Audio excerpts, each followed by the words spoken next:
A child stood barefoot in the heat, selling roasted yams. Her dress was torn, her eyes too tired for someone so young. But what made Micah freeze was her necklace. He'd seen it before.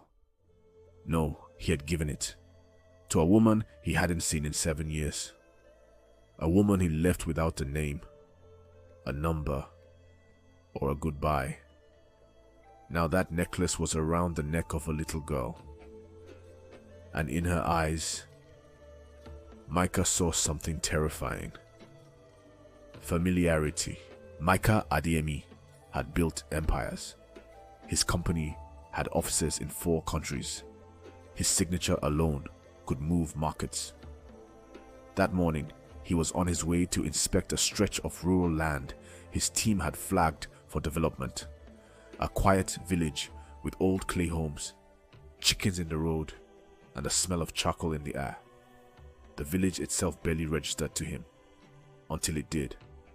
There she was, standing near a wooden stall, small, alone, selling yams with care, lining them neatly despite the dust.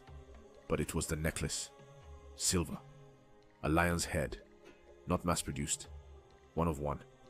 Micah had designed it himself, 7 years ago. He stepped out of the SUV. His driver looked confused. "Boss, give me a moment."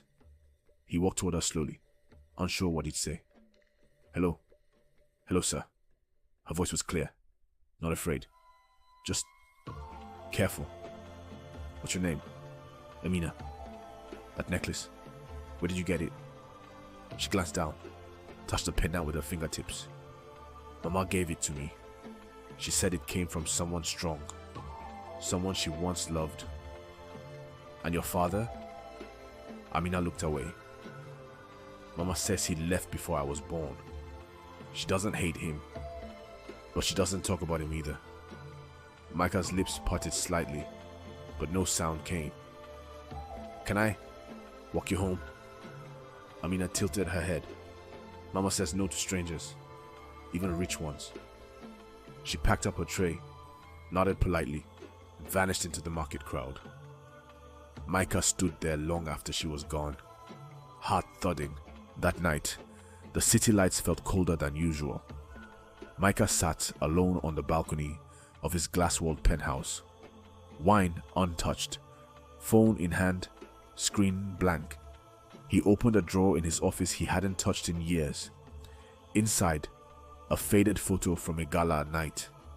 A woman in a blue dress, smiling through soft curls. Her name came back slowly. Nawal. They met at a university fundraiser, talked for hours, danced like no one was watching.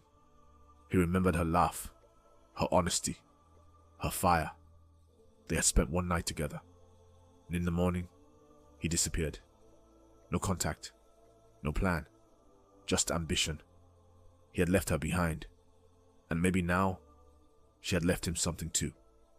The next day, he returned to the village alone. He waited near the market, heart pounding. Amina appeared, same spot. This time, when she saw him, she didn't look surprised. "You again? I need to speak to your mother. Please." She looked at him a long time. Then she turned and said, "Follow me." They walked through broken fences, past children playing barefoot, chickens scratching in the dirt, toward a part of the village where metal roofs caved inward and clotheslines sagged under faded shirts. They stopped at a small home. No door, just a curtain. Amina called softly, "Mama." Someone came. A weak voice answered from inside. "Let him in." Micah entered, and the moment their eyes met, time stood still. She was thinner, paler, but he knew that face. Nawal. Her lips parted, then trembled. I must be dreaming. "I didn't know," he said quickly. "I didn't know about her, about any of this." She exhaled slowly, pain and years of silence in that single breath. "Of course you didn't. You were never planning to look back, were you?" He looked down. I didn't even know how to find you. You never tried.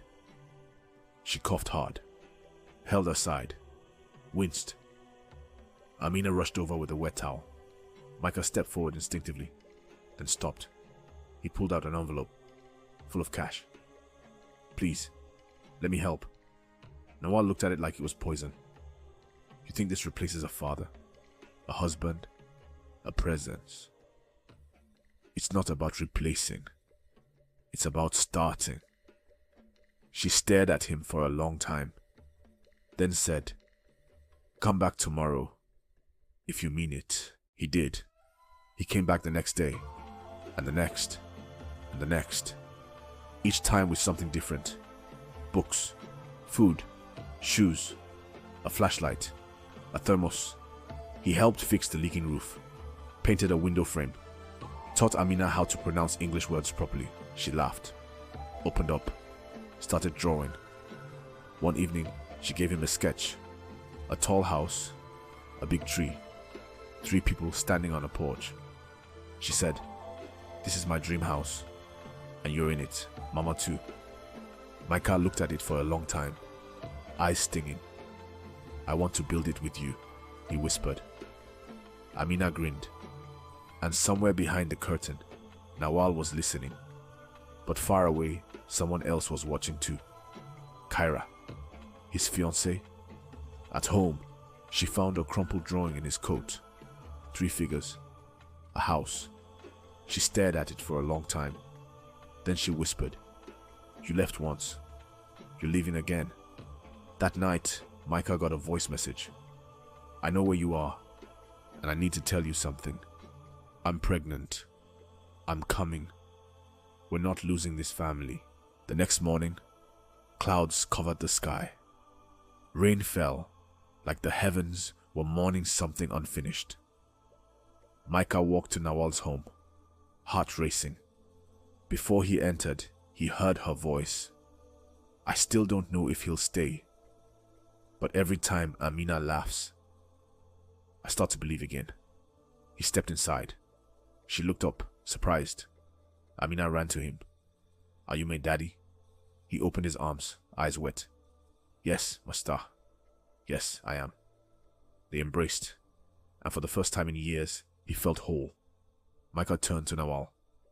"I'm not going anywhere." He reached into his pocket, pulled out a ring. Not the one meant for Kyra.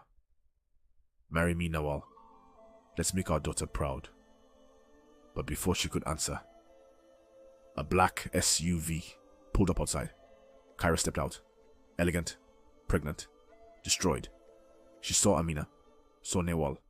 Then her eyes found Micah's. No words, just silence. Heavy, final. 2 women, 2 children, 1 heart, split in 2. What would you choose? The child who carries your past, or the child who holds your future? Let us know in the comments, and don't forget to subscribe for part 2, because Micah's story is only just beginning.